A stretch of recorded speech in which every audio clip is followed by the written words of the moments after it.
time for the Splash Live from Civic Center TV, featuring stories from and about people like you in the greater West Bloomfield area. Simulcast on cable, 89.3 Lakes FM, social media, and the web. Now live from Green Media Center on Walnut Lake Road, it's the Splash Live. Live, local, social, it's the Splash Live on Civic Center TV and 89.3 Lakes FM. Thank you so much for being here. I'm your host for today, Kevin McIntosh. Expecting some hot summer heat this week, and summer heat means higher energy bills. So how can you stay cool and save money? I actually met with local home inspector Jessica Lawton to share easy and effective tips for homeowners and renters alike. Depending on what you want to do, right? So the best thing, everybody wants their house nice and cool, is to maintain your air conditioner. And a lot of people think, oh, I have to have somebody come out to do that. There are things that you can do yourself. The easiest is making sure you're changing your filter. Every 3 to 4 months, maybe 3 months if you have a lot of dogs, pets, anything like that, that dander clogs up. Usually at least twice a summer, just doing a home inspection, I end up defrosting somebody's air conditioner because of a dirty filter. So changing that filter is going to help the airflow, keep the coil colder, keep it clean. And then there are some other items you can use, like making sure that your suction line insulation on the unit, which I'll show you how to do. That's an easy thing to do yourself. You can get reflective window film so that when the sun is bouncing in, it sort of reflects it back out so that the windows don't absorb it the same way. And then we can also talk about some things in terms of not losing all that cold air that you're paying for by caulking and filling gaps and things like that on the outside of your house. With the AC being the main component to fight the summer heat, Jessica continued by further explaining the lifetime and maintenance required on our home air conditioning system. And air conditioners up here, honestly, 15 to 25 years we get, because they only work for a few months out of the year, right? Our furnaces work a lot harder than our air conditioners here in Michigan. If you haven't been staying on top of, or maybe the person who lived in your home before wasn't staying on top of keeping their filters changed, the A-coil that sits at your furnace, that can actually get dirty and it can cause the A-coil to ice up, which sounds like you should get really cold air, but that's not what it means. It means you'll actually get warm air. So staying on top of changing filters, like it's not just air quality, it actually is the function of the system. Another great perspective we learned to consider is the direction and location of our home and how it affects heating and cooling. In this home, these windows here, the front of the home is south facing.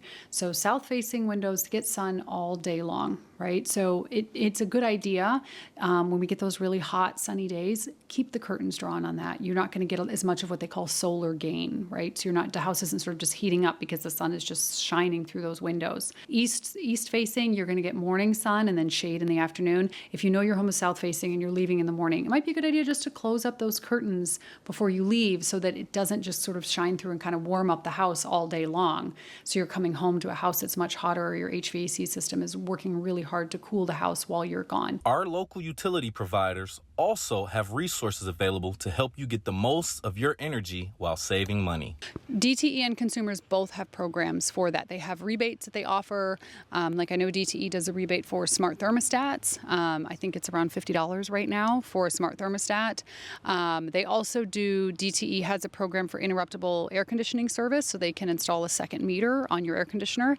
They'll offer you a lower rate that just the electricity the air conditioner uses in exchange for that. And then also, if you do decide to put in a new air conditioner, if you get to a certain level of efficiency, or what's called the SEER rating, you will get rebates back on that as well, depending on how energy efficient it is. Great tips. And for more energy-saving advice, visit dteenergy.com, consumersenergy.com, or just check with your local utility provider for more information. Bring your blankets and lawn chairs for a fun-filled outdoor movie night tonight, Tuesday, July 22nd, 6:30 p.m. at the West Bloomfield High School football field, a.k.a. the Swamp. For just $3 cash per person, enjoy a screening of Moana 2. Under the Summer Sky. It seems like a very great event. All ticket proceeds, by the way, support the school activity fund and concessions, including pizza, popcorn, ice cream, and just overall refreshments. They all benefit the athletic department. You don't have to RSVP, but this is not a drop-off for kids, so all children must be accompanied by an adult. Just to let you know, this event presented in partnership with West Bloomfield Parks, and you can visit them on their Facebook page at WB Parks. A massive new elementary school has many in the community curious about what's taking shape behind the fences. I actually went inside the Sheiko Elementary School project to get the inside scoop. The building is essentially divided up into 5 parts. They're going to be working on the building from west to east. At the far east end over there, they've started the new preschool, which will be attached to the main building. All of the classrooms are here on the south side of the building. The architect designed that purposefully to get in a lot of natural light into those rooms. And then beyond that, there's a large open concourse. And then beyond that, we have the gymnasium and cafeteria, so we'll go check it all out. Mr. Stottlemyre started the tour inside, highlighting one of the newest features for safety and security of the students. One of the things I wanted to mention that's nice about this building, and we're going to incorporate this into the design at Doherty, is we have these safety cubbies. It's essentially, it's the safety shelter for 2 classrooms. So 2 classrooms then would be able to go into these cubby rooms right here, close the door, and this becomes their safety shelter for both severe weather, and if they have a lockdown incident, they would be able to go into these cubbies and be safe. As we continue to the second floor, Jamie shares the purpose of an extended learning space. This here is the campfire circle. It's actually going to be an enclosed extended learning area. And that's one of the things in modern education is the kids aren't just in the classroom all day long. Learning is everywhere. So they bring them out into these extended learning spaces where they could, get 1 or 2 classrooms here together and work on lessons with the kids. So this here overlooks the main concourse, as you can see from the second floor. We also explored the cafeteria area with a unique piece of technology installed. So here we are in the new cafeteria. As you can see, we have a large bay window in the back. They're going to have some blackout roller shades that come down, and that's going to transform into the stage area when they need it. So this is a very bright open space. It's fairly large. They're going to have a neat piece of equipment over on that wall called the Sketch Aquarium. It's going to allow the students to sketch out fish, and it's going to import them onto the screen, and they can move the fish around on the screen and stuff. It's going to be a pretty cool feature, to provide some additional ties to the curriculum here. At the conclusion of the tour, Jamie explains what's still being worked on and when the school will be open. We can't go any further. Obviously, you can see the caution tape there. The steel workers are putting up the structural steel in the office area. Above the office is going to be the new eye center and STEAM lab, so they're getting that all prepped. And for safety reasons, we can't go any further. But just beyond that is the gymnasium, and beyond that, we have more classrooms and stuff. So it's kind of a mirror image of this half of the building. But we're getting we're very excited. It's moving along really well, and we're slated to be done in June. So we're excited.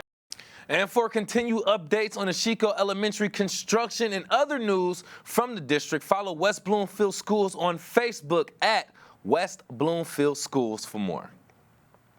The Sunset Charity Gala is hosted by NOCBOR, that's the North Oakland County Board of Realtors, and the gala actually has proceeds going to Humble Detroit, a local organization that helps families transition out of homelessness. From NOCBOR, we recently spoke with Diana Avenue and Renee Drummond to share more about the event. I can't wait to talk about this event and what you all have going on. Very, very special. I just want to start with you, Diane. Let's get into it. What inspired the organization NOCBOR to create this Sunset Charity Gala? So thank you, Kevin.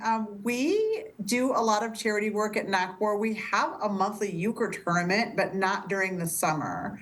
And Renee and I were doing a wine tasting one day, and it just kind of organically happened out of that. I said, hey, what if we did this at NOCBOR in the summer when we don't have other events going on? And we linked it with a charity. And then it just kind of grew. But what if we did it outside? If we had a beach setting, if we had music, if we have charcuterie, it just kind of exploded. It sounds like you just kept adding better things and just make it sound like a good time as well. Now, with that being said, can you just briefly just tell us how the event has evolved over time as well? Yeah, so this is our inaugural event, actually. Okay. We're very excited for this. Nice. we had to pivot from a wine tasting event because the venue that we have over on at the Bayside Beach Association, which was donated, by the way, as a venue, they don't allow glass, so we couldn't pull off the wine tasting because the wine tasting is in itself a charity event, and of course she has to show her beautiful bottles. So what we're going to do instead is I'm going to make a white sangria and a red sangria. We're going to have some delicious bevies there in plastic containers, of course. You gotta do what you gotta do. Yeah. We wanted it to be a good time, right? Mm-hmm. We want to give our members and other members of the community that want to support the charity some bang for their buck, right? It's summertime. Let's be outside. Let's be near the beach. Let's do summertime things. So that was our vision. It's again, our inaugural event, and we're hoping to sell it out at 55 people. Okay, that's what we're here for, to get that word out as well. Now, Renee, moving on to you, let's talk about it. What can attendees expect from the overall atmosphere of the event? It is going to be a fantastic atmosphere. It's going to be very relaxed. It's going to be right there on the beach. You're going to have a lovely background with all the water and the music. We've got a saxophone player. We've got drinks. It's just going to be relaxing and nice and fun and casual. Just really a nice evening by the sunset. That's kind of our goal, is just to really take advantage of a Michigan summer night and enjoy that together. And doing it for a good charity, a good cause. Exactly. And I want to kind of elaborate on that. I want you to continue on that, Renee. So what do you feel like makes this event stand out from other maybe summer fundraisers or galas, however you pronounce them, in our area? Well, I think a lot of time in Michigan especially, it seems like we do a lot of golf outings, which are fantastic. We're getting ready to do one ourselves. We love those, but this is something totally different. This is, okay, maybe you don't play golf. Maybe you don't want to be in the heat all the time, but you are a person who really just enjoys relaxing with a glass of wine and while you're listening to some good music and talking to friends. So this is kind of that kind of environment that we want to create, just a very relaxing, fun event, while we do this as a charity for a fantastic organization that ties in. It ties in with our real estate, ties in with the North Oakland Board of Realtors. So it's a really good tie-in to help the community, but also get our word out there. Okay. So I want to further pick your brains about what we're expecting at this event. But with me right here live on the Splash, by the way, from the North Oakland County Board of Realtors, Renee Drummond, and we all have Diana Avenue talking about the upcoming Knockboard event that'll be the Sunset Charity Gala. I'm always confused if it's gala or gala, but it will be coming soon right here in our area. Kevin. Yeah. I'm like, which one is it? But ultimately, so I want to ask you, Diana, about your performer for the evening, Antonio Muse, if I pronounced that right. Can you just talk about Antonio Muse? Yes. Talk about why they were selected, please. So we wanted to have like a very soft kind of jazzy music background, and in researching and asking for referrals, he was a standout. So he played one of my very good friends and a fellow Knockboard member's birthday party, and she said he was a big hit. And doing some research with him, he does a lot of charity events. He plays at some wineries. And to be honest with you, when I got on the phone with him, we were talking about price, and he goes, you know what? He goes, I do this because I like it, and for these charity events, I'm not here to make a ton of money. So he gave us a very, very reasonable price, which we are looking to get sponsored, by the way. We're still looking hashtag need sponsors. And so he's just very genuine, very nice, and it fits in with the backdrop of what we're hoping to present at the event, which is kind of casual summer relax. Yeah. Oh, we need that. That has to be part of our summer. At least one event like that where we get to just chill, have some wine, some sangria, listen to some good. Oh my goodness! Don't let me start right there. But Diane, I want to continue with. Yes. We need babysitters for that night. We might need some babysitters. If I may, Kevin, Please. I just wanted to talk, I wanted to kind of expound a little bit on what Renee said. about the event and how we chose Humble Design. Please. You know, we're in the business of putting people in homes, right? So the Northern Oakland County Board of Realtors is comprised with about 900 realtors and other affiliates like myself.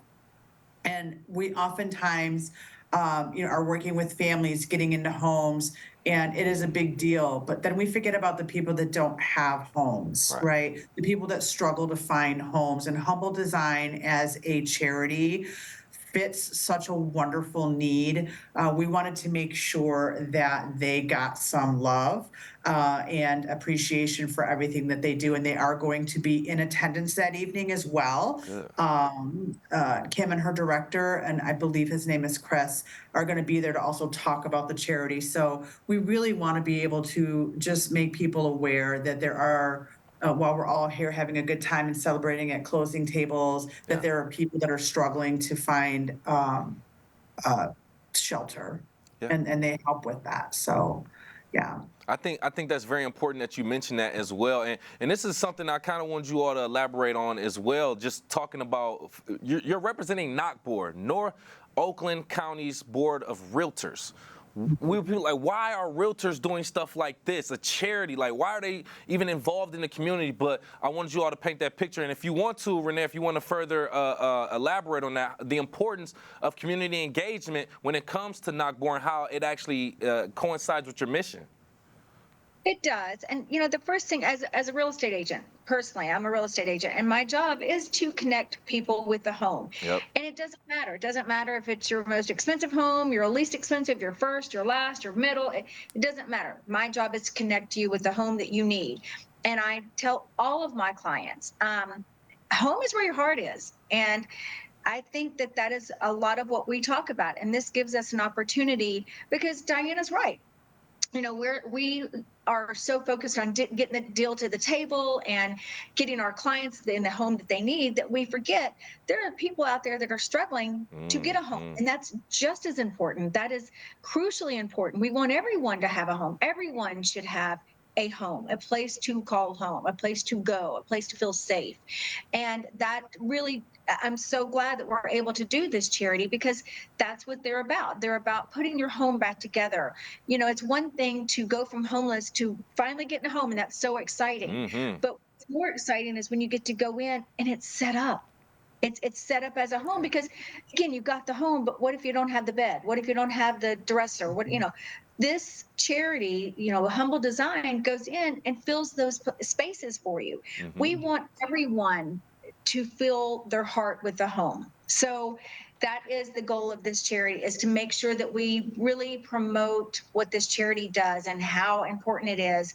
That we're so excited that they get to not be away from being homeless, that they've moved out of that situation. But we also want them to continue to be happy there and to flourish and grow from that. Yes, I'm so glad that you all have that in you to even consider the people who are going through homelessness and helping them get to that next level. We've actually worked with Humble Design, or actually had, we shot videos, or I should say, stories with local West Bloomfield High School residents or students partnering with Humble Design, and we saw the lives that it changed, and we were happy to be there, and we actually shared that story on our website as well. So great that you all are doing that. Just a few things before we let you go. Just continuing with you, Renee, if you want to, just tell us, what do you all expect in regards to growth for this event in the upcoming years? Oh, we would love to do this every year. Are you kidding? We would love this thing to grow. I mean, right now, like Diana said, we're expecting 50 people. That would be awesome. But because it's new, and everybody's got all these events that they can do during the summer. If they choose to do our event, wow, we are thrilled to death. But next year, I'd like to see 100 people. The next year, let's do 150. I mean, because again, this is all going to help our community, all of our community. And I think that that's how your community grows. We help each other grow. We are a village. It takes a village. And so I would love to see this thing be a yearly event and grow, and it would be fabulous. And maybe even take a have people that have been through, like you said, Kevin, you've done this program, you know what it is, have some of those people come back a year from now and say, this is what it did for me and my family. I mean, wow, how powerful would that be? I know. Oh, I love that too. I love that. And just ending with you, Diana, if you want to just give out the details of the event again and any other information you want to share with our audience. Fantastic. Thank you so much. We are excited to present the first annual Sunset Charity Gala. It is going to be on July 31st from 6 to 9 p.m. with live music, delicious sangria. We are going to have a beautiful charcuterie spread and desserts. It is $40 per person or $60 per couple. We want to make it cost effective for you. Nice. It's going to be at the Bayside Beach Association at 4343 Borland Street in West Bloomfield. And you can register on the website at www.nocbor.com. That is NOCBOR. Or you can call Christy after tomorrow at 248-674-4080. And we are still looking, since it's a charity event, we are still looking for a food sponsor and a music sponsor for a total of about $800. So if any of your listeners want to get in front of a fantastic group of real estate professionals and help a wonderful charity, we would love to talk to them. Be a great time to collaborate and do it for a great cause as well. Once again, from the North Oakland County Board of Realtors, Renee Drummond and Diana Avenue, thank you so much. Thank you. Thank you for having us. Thank you again. And for more information on their event or organization, visit their website, nocbor.com, NOCBOR.com for more. The key to the Township Awards are Wednesday, July 30th, honoring local residents and people who have made a difference in the greater West Bloomfield community. One of the people being honored is joining us right here on the Splash Live. We want to welcome Branch People Leader for Community Financial Credit Union, Sean St. Andre. Thank you so much for being here. Absolutely, Kevin. Thanks for having me. I really, really appreciate the time. You are being specially recognized and acknowledged during the Key to the Township Awards, receiving the Community Excellence Award for Spirit of the Community. Congratulations, first and foremost, to that. Just talk about, what does that mean to you personally and professionally? Man, personally, I know it sounds cliche to say, but I'm so incredibly humbled to have my work with Community Financial Credit Union recognized. Most people go their entire career and don't get that opportunity. Professionally, I'm really excited. I'm excited that the platform for the work that we're doing, not just in West Bloomfield, but also in our other communities, is being elevated to a place where we can invite other partners to come along and join us. And really, the work that we're doing in West Bloomfield, our team, is just us carrying out the mission of Community Financial, of spreading joy and helping Michiganders ignite impossible dreams. We love that. It seemed like you're speaking with a lot of passion as well, just looking at you as well. Speaking of that, the Spirit of the Community Award, essentially, it highlights passion, service, and connection. How would you say your work actually embodies those specific qualities? Those are the three keywords right there. Passion for the people who are placed in front of us each day. In my case, in finance, passion of, in helping them find meaningful ways that they can unwind that very mysterious and difficult industry to navigate. Service in leading an interruptible life, and caring for each and every person that's placed in front of us. And that connection key is so important. It's the absolute pinnacle to what we do. I believe that the community is a place that's comprised of people of different walks of life, different talents, and we need all those talents at the table. We need everybody to have a seat. We need them to bring those gifts, and we need them to invest them back in the community. Well said too, Sean. Now I want to ask you, has there been any initiatives or even community partnerships that you've actually helped lead that you're maybe something special, a milestone, or something that you're proud of? I don't even know where to start with that.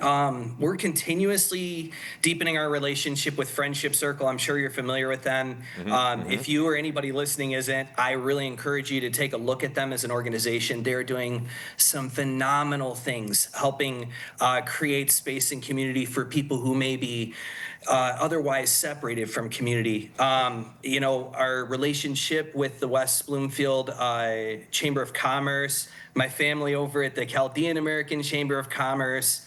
I think, though, if there was one I had to pinpoint, one I'm really, really excited about, it's our recent investment in West Bloomfield schools. Okay. We recently funded a project for STEM lab kits for them, and we're piloting our student-run credit union the next school year, which that's going to help more kids get entrenched in finances early on. We really love investing in youth early. In fact, little sneak peek, we're working on a partnership that's very near and dear to my heart with new mothers right now, but I'll have to tell you more about that down the road. Yeah, we will have to revisit that as well. Thank you. And that just sounds like you're continuously doing what you love and giving back to the community. But with me right here, live on the Splash, by the way, branch people leader for Community Financial Credit Union, Sean St. Andre, just talking about being a recipient of the upcoming Key to the Township Awards, I should say. That'll be July 30th at the Wabeek Country Club, receiving the actual, let me get this actual accomplishment, Community Excellence Award for Spirit of the Community. You want to make sure we put some respect on that. So, Sean, further inquiring about you, you don't have to do some of the things that you're doing, right? So who or what is your inspiration to continuously give back to the community? Well, for me personally, there's an acid test for everything I do. It's my why and my purpose that drives everything. And the acid test for everything that I do is, does it honor my God? Does it honor my family? And does it build my community into a better place to live? The second one really runs congruent to them, or to that acid test, that purpose, that why, which is specifically why I came to Community Financial Credit Union. And the acid test for that, anytime we're carrying out our value proposition of building up members, building up our communities, and building up the great state of Michigan, anything we do is going to be entrenched in human-centered design, which is a term I would love for you guys to familiarize yourself that we use a lot around here. But more importantly, we're always focused on, is it going to help spread joy? And is it going to move us closer to helping another Michigander ignite an impossible dream? Makes it work really easy. There you go. No, I would say the same. And I like that because ultimately I feel like it's just highlighting, making sure that you're giving back to the community. If you're able to, first and foremost, just giving service back, because we want to make as many people as happy as possible. At the end of the day, we all want to go to work. We all want to make money. We want to live happy lives, and we want to be with our family. So if you're able to give other people and help them live their dreams and continue to be forward and happy, why not? So I completely understand, and I applaud you for that as well. Since you're being recognized, you've accomplished a lot from what I'm seeing, and you have a passion to continuously give. What about speaking to some of these young professionals that may look up to you? What advice do you give to them about getting involved in community service? Well, I got a little more salt in my hair now, if you haven't noticed. As a young man, I gave into the temptation that I think a lot of young professionals do, which is to chase accolades and prove yourself, not just in your career, but also as a human being. I think in reality, though, what I've discovered over my years in serving others is that choosing intentionally that life of sacrificial servitude to those around you will net you far more notoriety and influence than you could ever possibly imagine. So that thing that serves others instead of you, that thing that's really hard to do, or that thing that's really hard to make time for, go do that instead. I promise you the results will be better. Yeah. Oh, man. See, listen, you really preaching right now. I love that. Surrender to something bigger to yourself, the bigger picture. Like, it'll only make things for yourself and other people around you so much better. We appreciate you saying that, Sean. Any hopes for the future of community collaboration in West Bloomfield and beyond before we let you go? So are you asking my impossible dream then? Let's go. All right. So my impossible dream is that everybody hearing this today would start to feel that little bit of a spark, that call to action, that longing to care for others that maybe was down a little bit buried because, you just got carried away with the hustle and grind of life, that you would take a moment consider that and then move into action. I think we have almost 1.3 million people in Oakland County alone. Can you imagine if even half of them were focused on living a life of sacrificial service to one another? Man. And the outpouring of generosity and care, it would be absolutely amazing. So my call, my hope, my impossible dream is that if you're hearing this today, you're going to move, you're going to go do something that's hard, and you're going to go do something for others. The impossible dreamer, branch people leader for Community Financial Credit Union, Sean St. Andre, thank you again for your time. We appreciate that. Oh, it's my absolute pleasure. Thank you for inviting me on, and we'll hope to see more and collaborate more with you guys down the road. Definitely looking forward to it as well. Congratulations to him as well, receiving the Community Excellence Award for the spirit of the community. That'll be at the Key to the Township Awards happening July 30th, 8:30 a.m. Wabeat Country Club. To purchase tickets, go directly to the website, westbloomfieldchamber.com. There's other things happening in our community that kind of gives you an ability to have a little bit more fun on the water during the summer months. We'll talk about that coming up. We are live, local, social. It's The Splash Live on Civic Center TV and 89.3 Lakes FM. We'll be right back with The Splash Live.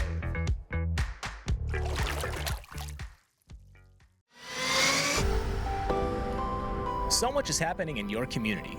Join Jake, Tyler, and Kevin for local events and developments on The Splash Live, weekdays at 10 a.m. on CivicCenterTV.com, YouTube, and Facebook. I'm Gina Gregory, president of the Greater West Bloomfield Historical Society. I'm excited that Civic Center TV has reached 1 million views on YouTube. Congratulations. That's just terrific. We appreciate everything Civic Center does for the Greater West Bloomfield Historical Society and the community. For us, they promote and highlight our events. It's awesome to have them available 24/7 on YouTube. I'm Gina Gregory and proud to be one in a million. Find local municipal meetings at our program schedule on CivicCenterTV.com. Find when your meetings air live or when they're replaying on our Civic Center TV live stream. Find it all at CivicCenterTV.com and click Schedule at the top of the screen.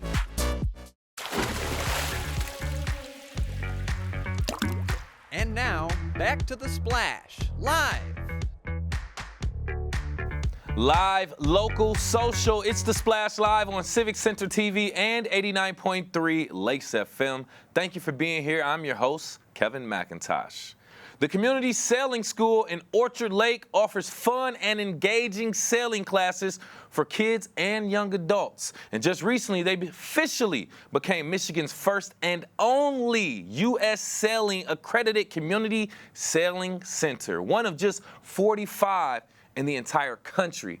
Here to tell us more about the school, their classes, and their newest honor is Executive Director Eric Ellison. Thank you for being here, Mr. Ellison.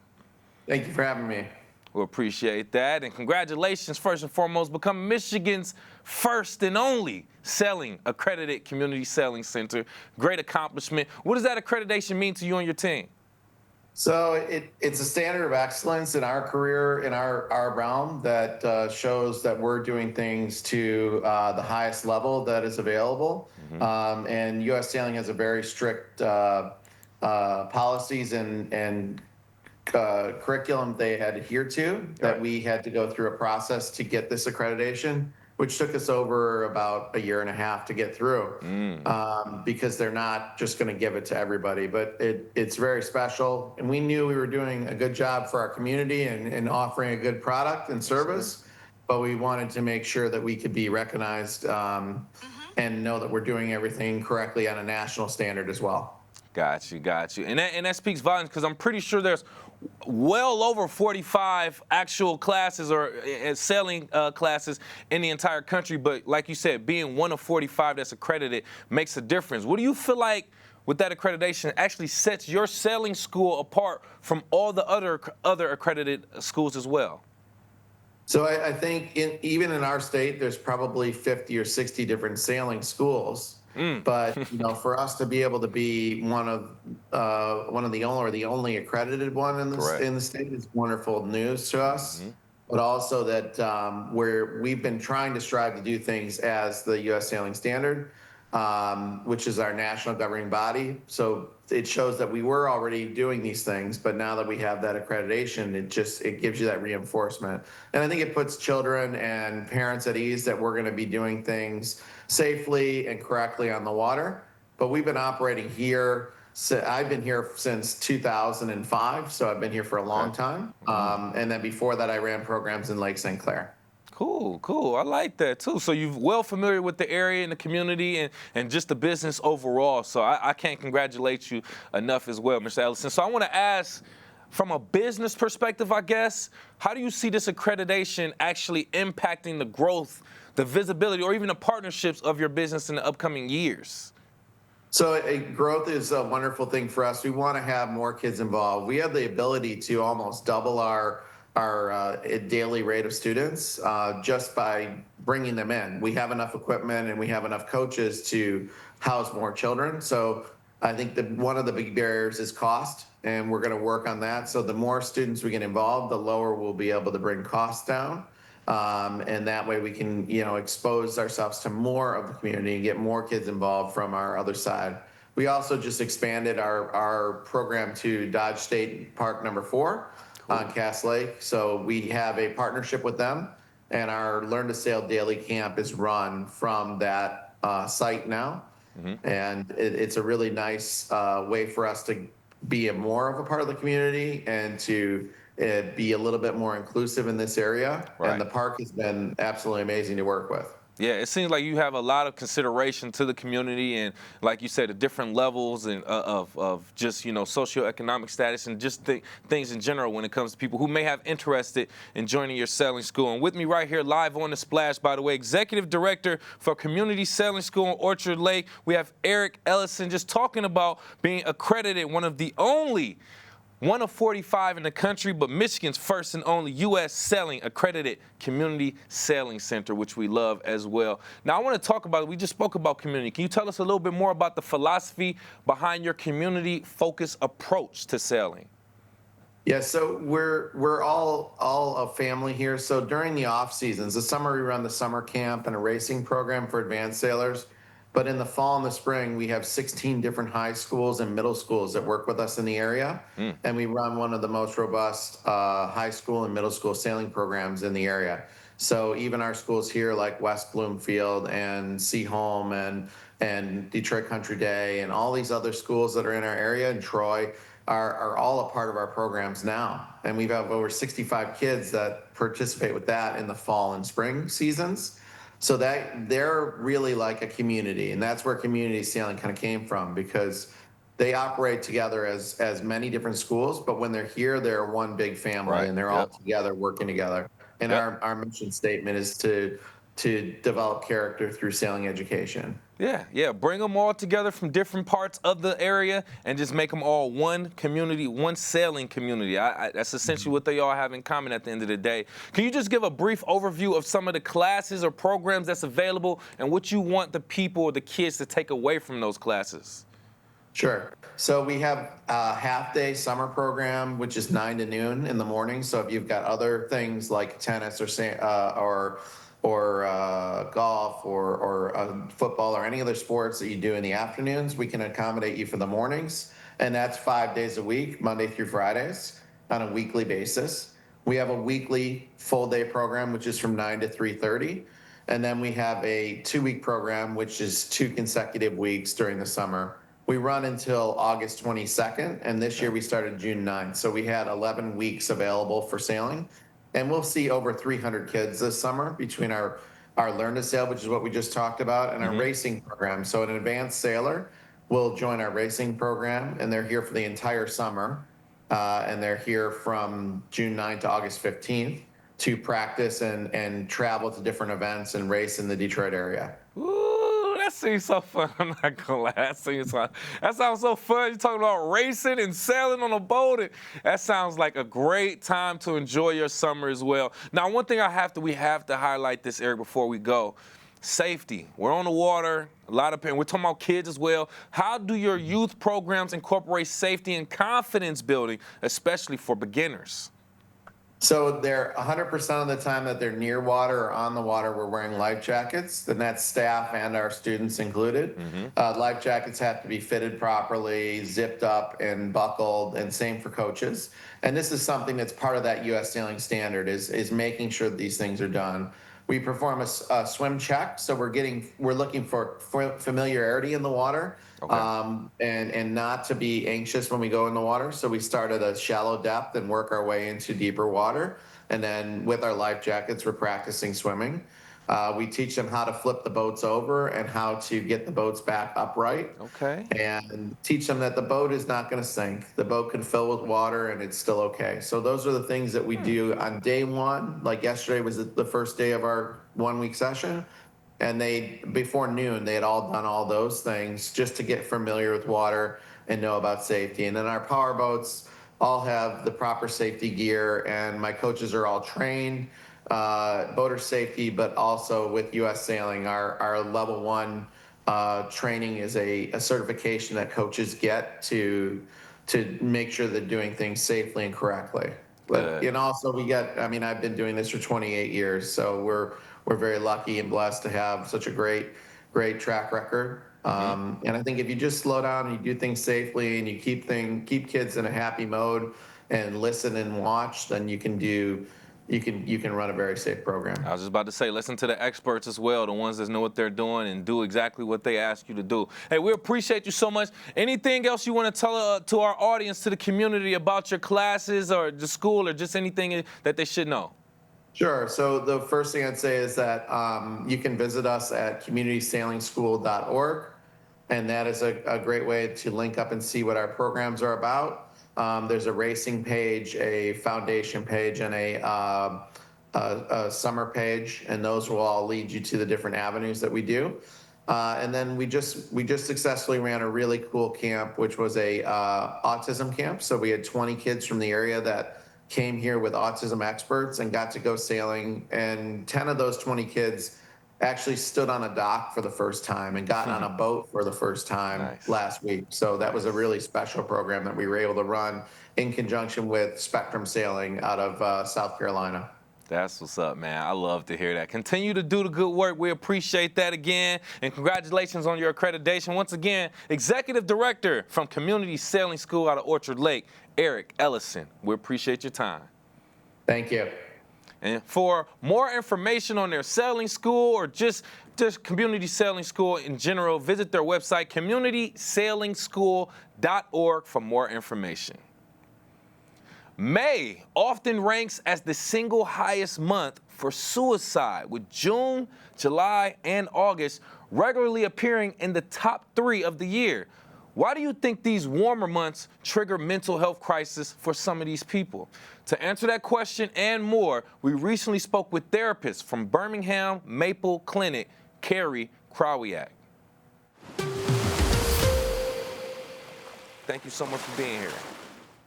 Thank you so much for having me. Yes, so this was an extremely interesting piece of information that I saw myself once we decided to share this story. But I'm glad that we have you here to talk about it. Spring and early summer have some of the highest suicide rates. Why do you think these warmer months trigger mental health crisis for many? There are a lot of explanations, but it was very shocking news to me, too. One thing we have known is that violent crime goes up in the summer, and in ways, suicide is an act of violence against yourself. So there might be some explanation there, but the science says that this holds across many different countries and parts of the world. And the explanations aren't totally known, but they're looking at some biological explanations, like perhaps the temperature increases, changes in the body, changes in our neurotransmitters that might cause depression to peak. Even allergens and seasonal allergies may cause inflammation in the body, which we know inflammation can impact depression, anxiety, impulsivity. Really?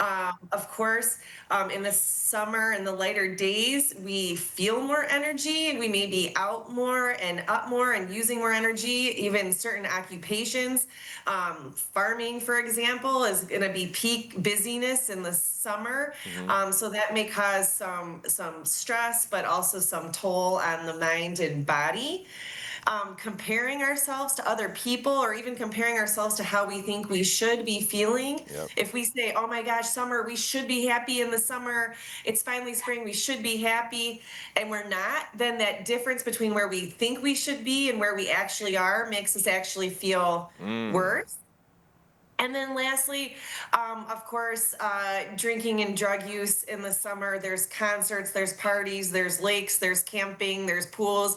There's sort of all these environments where maybe people are drinking more or using more recreational drugs that could also be a contributor. Oh, wow. Yeah, you brought a lot. You brought that into perspective. I'm going to tell you that first and foremost, because at first it kind of threw me off guard, just like you said. But then as you explain the context and the different factors that play into it, it kind of makes sense, unfortunately. Now, I want to kind of look at a different angle. Some of the notes that I have, research shows that adolescents spike in suicidal ideation during fall. Now, how can schools and parents in our community of West Bloomfield better support our students as the school year begins? Sure. I mean, I think just being aware of this research that, when a kid is thrust from their summer vacation where maybe they've had relaxed expectations and they've gotten a lot of rest, and then they start the school year and they're feeling maybe anxiety, or maybe they had a summer kind of free of the social pressures to conform or be a part of a group, and they've been with their cousins or friends that is more casual, and now they're at school and they're feeling the pulls of popularity and that stuff. Just kind of recognizing the pressures that are on them and asking your kids, how are they doing? Has their friend group changed? Are they feeling left out or excluded? Are they feeling like they're staying on top of their work? And do they feel like they're doing okay with where they want to be? And if they're not where they want to be, what steps or strategies are they taking to get there? Yeah, it's a lot to consider. I mean, I remember just being a kid and having certain anxiety going from middle school to high school, or from high school to college, and making that transition, let alone just a grade within the same school, middle school or high school, but just making that transition alone, it can be a lot of pressure, a lot of expectations, a lot that we put on ourselves as well. So thank you for the perspective and talking about it from the youth aspect. Now, I want to kind of flip it and talk about it from more of an adult and senior base, which we have a lot of right here in our community. What community-based strategies can help lessen isolation for some of our seniors or empty nester adults during these vulnerable moments as well? Sure. I thought these were such an important question, from an adult. And of course, I mean, seniors perhaps are maybe not as connected via internet and social media and things like that. So when they're isolated, they're very isolated. But I thought in the regard to the risk for people who are potentially suicidal, they are not embedded in a network either socially or otherwise. And our social media networks connect us to people worldwide, but we don't feel that connection locally. Even our Amazon driver isn't the same every single day. Our DoorDash deliverer isn't the same every day. So we don't really have those routine touch points we might have had in the olden days to connect with anybody when we're the least likely to connect with anybody. I mean, certainly if you have a relative that's elderly and alone, taking the time to check in on them, reach out, make plans to meet outdoors, do things that we know are good for you. But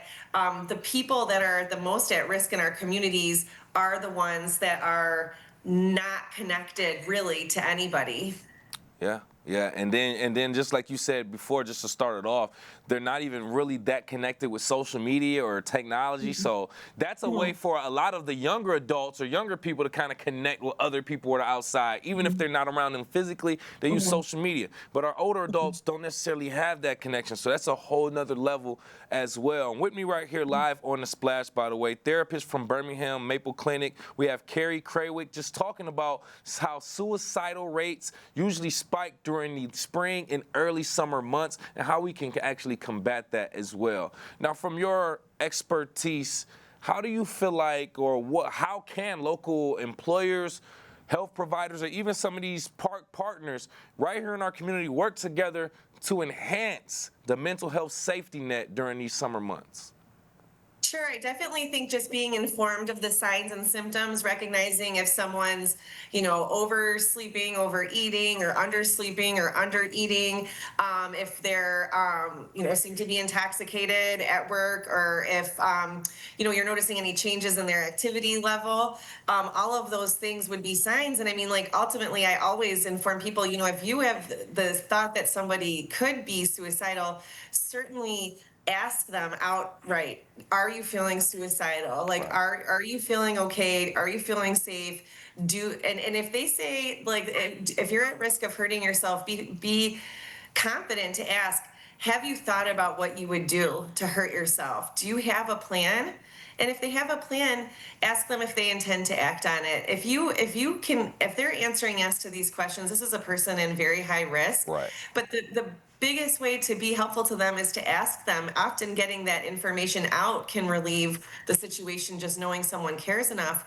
But then certainly taking the steps to say, let's call 911 and have you evaluated, or let's call this crisis hotline and together and see if we can get you the resources you need. But it really just starts with asking those bold questions directly.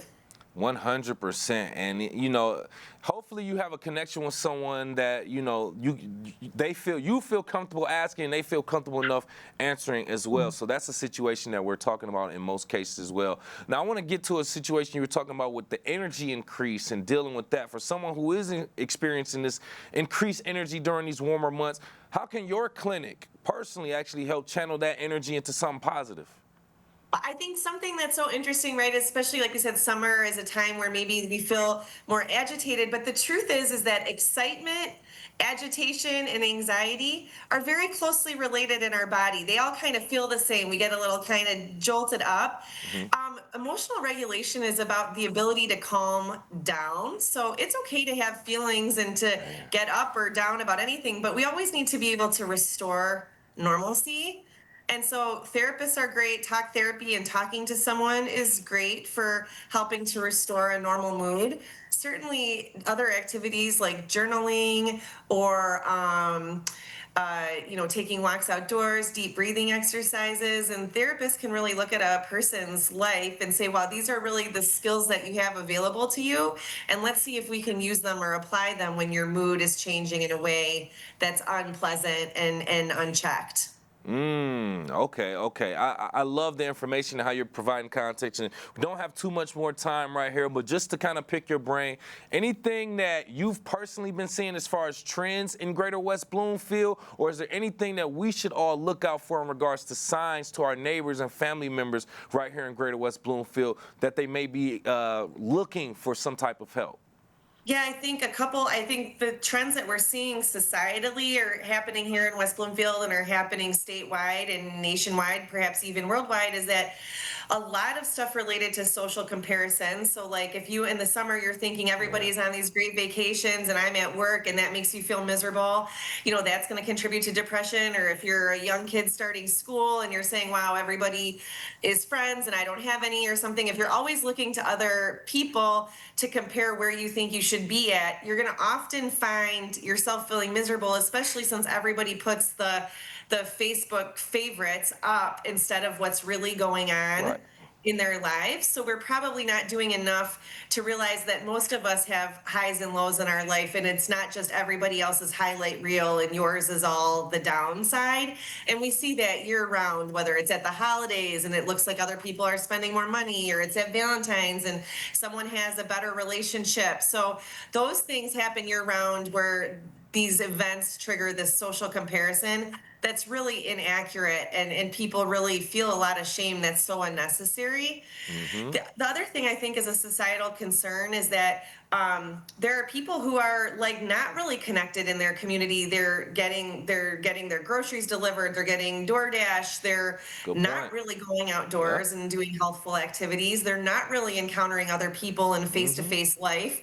They're doing their work via Zoom, they're maybe doing their therapy via Zoom, and just like those will be the hardest people to connect with, as a society, but those are the people that are probably the deepest need and the most vulnerable. Yes, yeah. And then even when you get a DoorDash or something like that, you have the option to not even meet the person dropping that off. Just leave it at the door, and I'll come out there, and you just go away. So I mean, I get it to a certain extent, but those are great different factors that we all need to consider when we're maybe evaluating ourselves or others that we love. But we want to thank you so much again for your time and your information. Once again, therapists from Birmingham Maple Clinic, Carrie Krawick. We appreciate you again.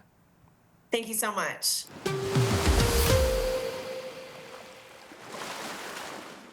Many different things to keep in mind when you want to be emotionally aware of other people's feelings and moods. And we actually spoke with many other local professionals about relevant health topics such as skin health, oral care, diets, and more. And you can check out our interviews at civiccentertv.com. Click on the On Demand tab. Summer months usually mean increased activity outside, but how is West Bloomfield dealing with it? We'll talk about that coming up. We are live, local, social. It's The Splash Live on Civic Center TV and 89.3 Lakes FM. We'll be right back with The Splash Live.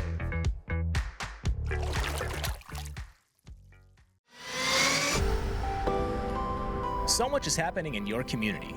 Join Jake, Tyler, and Kevin for local events and developments on The Splash Live, weekdays at 10 a.m. on CivicCenterTV.com, YouTube, and Facebook. Floodwaters can rise fast. Take precautions to stay safe. Follow the instructions of local officials and all emergency notifications. If authorities say evacuate, don't wait. Do not walk, swim, or drive through floodwaters. Just 1 foot of water can sweep away a vehicle. Never drive around barricades. You don't know what danger may be on the other side.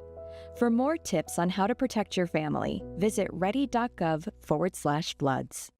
Hi, I'm Lisa Brown, Oakland County Clerk, Register of Deeds. Congratulations, Civic Center TV, for reaching 1 million views on YouTube. What a momentous milestone. To everyone at Civic Center TV, thank you for all you do to make the greater West Bloomfield area a special place to live by increasing transparency in government and showcasing wonderful community events.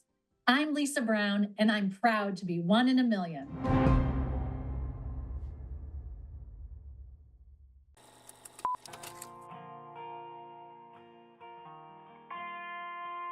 Bringing you stories and memories from Sylvan Lake. Civic Center TV. Television that's close to home.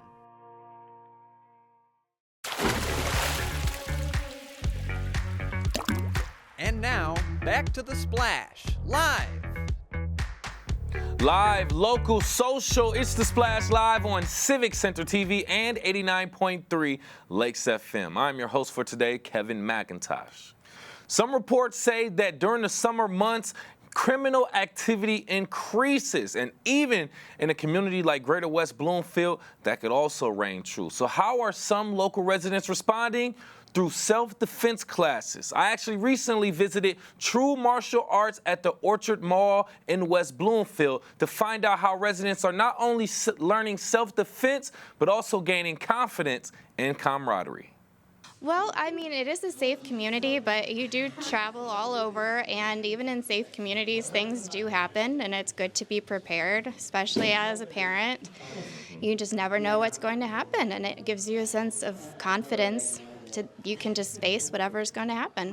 What could be more important than knowing how to defend yourself, right? We talk about how martial arts builds confidence in people, and there's a certain brand of confidence that's built through self-defense training, knowing that you can walk through life and that even if you don't have all the tools to defend yourself, that you have some. Although the classes were meant to teach individuals how to protect themselves, current students and members tell us how it can be a great team-building exercise as well. It's so much fun. It really is. And you get to meet and work with new partners on a daily basis. And we get the opportunity to explore how each other works and our technique and what we're good at, what we're bad at. And as a result of all of that, it helps to build team building 100% across the line. And our instructor team here is amazing. Big part of this is like sort of common bond through like sacrifice. So you come in, everybody's working to their limit, sweating, they can't go any further. Other people around you are in the same situation. So coming through that together on the other side, like you just have that natural bond because you know that they went through the same thing you went through and kind of pulled each other through it. Besides the combat and camaraderie, Greater West Bloomfield residents take away more than just the skills for self-defense at True Martial Arts. I am definitely in much better condition than I was before I started. I feel like I'm a lot stronger. I'm a lot more confident in myself and my ability, and it does help keep me in very good shape for things outside of class, just taking care of your home or your parents or your children.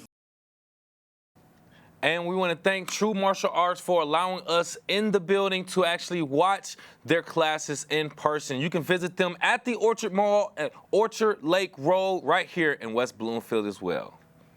And keep up with Civic Center TV on all digital platforms. We are on Facebook at Civic Center TV 15, YouTube, Instagram, and X at Civic Center TV. Make sure you give us a follow. Not if you're driving and listening to 89.3. Go to our website, civiccentertv.com. I've been your host, Kevin McIntosh. Live, local, social. It's The Splash Live on Civic Center TV and 89.3 Lakes FM.